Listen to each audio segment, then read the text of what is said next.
Yo estaba haciendo un curso de cine que se estaba haciendo en la Facultad de Bellas Artes con mi amiga Alejandra Seriani, que también hacía el curso. Dijimos, tenemos que hacer el trabajo final, o sea, íbamos al curso y después era la entrega de un trabajo, de una producción.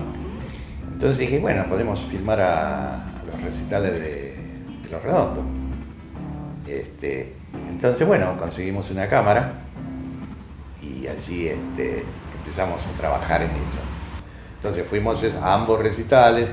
Yo, por la cercanía, tuve la posibilidad de entrar y filmar en camarines, filmar situaciones previas al recital, pruebas de sonido, bueno, toda esa cocina que a lo mejor a alguien de afuera le gusta ver. De todas maneras, en ese momento Los Redondos no eran un grupo de culto, ni mucho menos.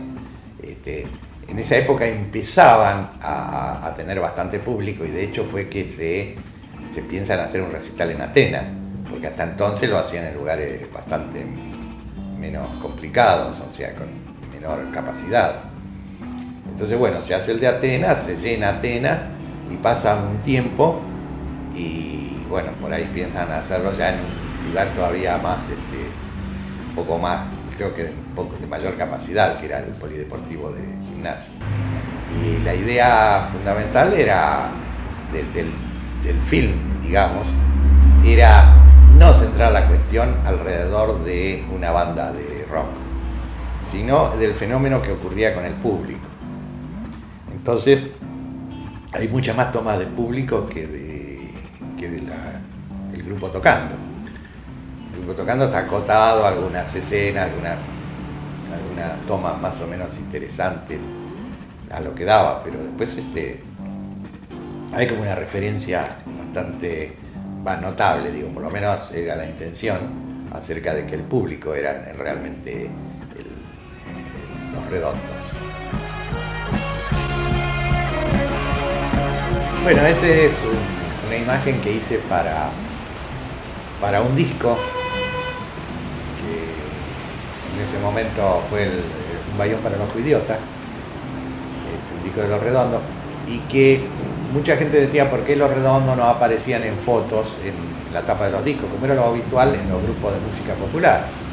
Que sea un cantante de moda o un grupo de moda, aparecían los artistas, o sea, el sello grabador que se encargaba de la estética los ponía en la tapa y si los músicos eran lindos, mejor, ¿viste?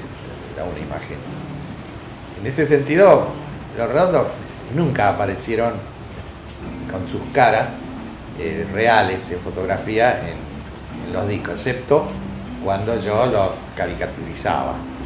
Entonces, en este momento a mí se me había ocurrido hacer un anti-identikit, o sea, reemplazarle algunas partes de los rasgos de unos y colocarlo en otro. Por eso extraje la boca de uno y lo puse en otra cara, los ojos de alguno en otro rostro, y hice una especie de mezcla de rostros.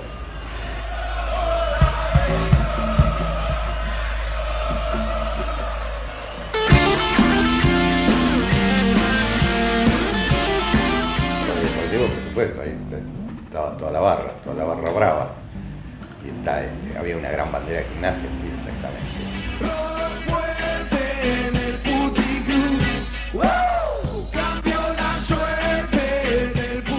El Negro José Luis estaba en todos los lugares donde había público. Donde había mucho público, ahí pintaba el Negro José Luis.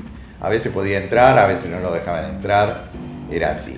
En este caso recuerdo que me parece que quiso entrar un poco de prepo en el recital de Los Redondos, un rato antes de que empezara el recital, y bueno, la policía, que había hecho ahí un cordón fuerte, intentaba retenerlo, pero no de una manera así con armas, sino intentaban pararlo. Pero el Negro José Luis tenía un físico privilegiado y una fuerza descomunal. Entonces yo vi esa situación, había como 10 policías arriba del negro y el negro los tiraba, parecía un gorila, los tiraba por el aire, hasta que al final lo agarraron, lo pusieron en el piso y lo tranquilizaron. Pero era como un duelo, ¿no? Y ni siquiera vi de rencor de ninguna de las partes, era como una batalla así de tipo Karadagian, de lucha, era de lucha libre.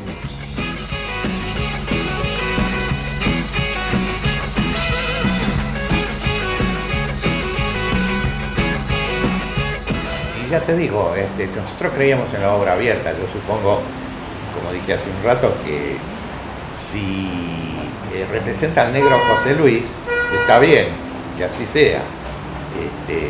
O sea, el público puede tomar la obra y puede, digamos, recrearla de muchas maneras.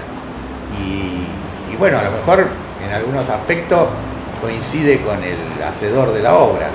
A mí me ha pasado que en exposiciones que he hecho, he colgado los cuadros y me he puesto a charlar con el público, ¿cierto? Y por ahí he venido chicos así, jóvenes, ricoteros, que hablan sobre un cuadro, ponele como fuera un cuadro que está colgado acá, y lo que me contaba, que veía en el cuadro, superaba a veces, en mucho, a la película que me había hecho yo, porque le encontraba cosas fantásticas que a lo mejor ni yo mismo había reparado. Y yo no le discutía, por supuesto, si así producía una suerte de viaje, a mí me pareció fantástico. A ver, hacemos un tema más. Vamos a ver si ordenamos un poco el sonido, que es un quilombo que arriba. 5 minutos y volvemos. Hacemos un tema más, vemos si se ordena un poquito.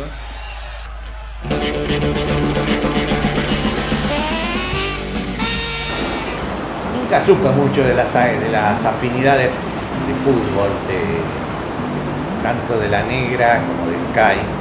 El Indio sí, el Indio era más bien de ir, no sé si ir, pero de escuchar partidos, ¿viste? De ser más futbolero. Tengo entendido que en algún momento él haya alentado mucho a Gimnasia, o sea que, digamos, del equipo de La Plata, seguramente que él tiraba para el lado de Gimnasia, eso seguro. Pero de Boca, no sé tampoco, yo tampoco ni sabía que era de Boca hasta que él lo manifiesta.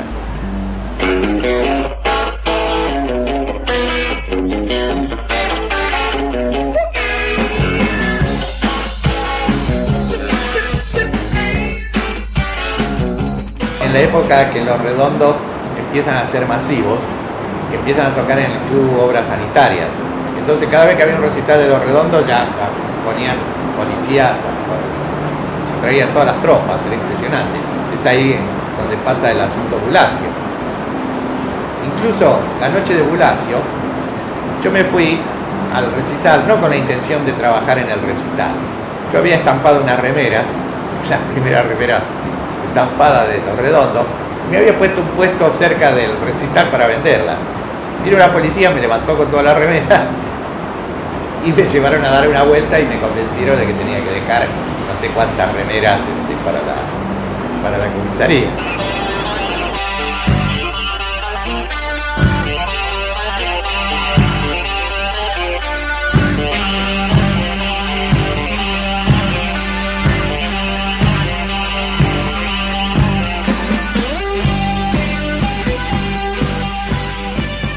Yo te digo que en su momento, incluso junto con la gente que participaba, de los músicos, los amigos míos, que eran fundamentalmente la Negra Poli, Kai Bellinson, el mismo Indio, muchas veces hemos intentado algún análisis, ¿no? Decir, bueno, ¿por qué esta gente, por qué vino? ¿Cómo se enteró? ¿Qué quiere?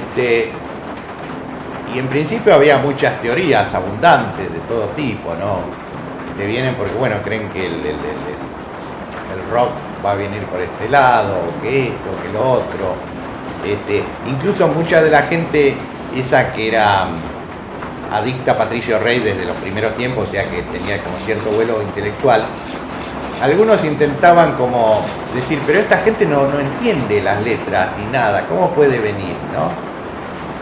Entonces, todas esas explicaciones fracasaban. Y en un momento dado,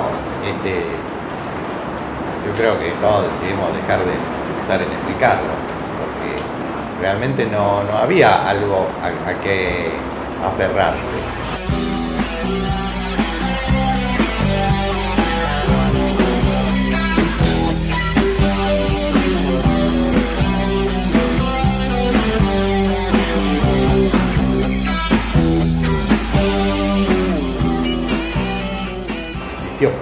carta entre nosotros. En una especie de mitología interna de la gente que estaba vinculada a todo ¿cómo lo puedo llamar? Fenómeno musical, no, porque no era ese diálogo musical. Alrededor de este evento multicultural, siempre se debatía acerca de que Patricio Rey existía y que aparecía cada tanto encarnado en alguna persona que venía y dejaba su mensaje. En este caso yo hablo de Pancho Silva, un artesano que terminó sus días en Salta y que en momentos así de lucidez intrépida digo, porque él recalcaba mucho sus ideas, vino y, digamos, nos dio alguna especie de conferencia que nos iluminó en muchos aspectos. Entonces, cada vez que se daba ese fenómeno, que alguien podía aparecer y iluminarnos, como decíamos, ha aparecido Patricio Rey. Y bueno, Pancho Silva fue una de las apariciones de Patricio Rey más importantes. Hubo varias. Hubo, sí, algunas más hubo.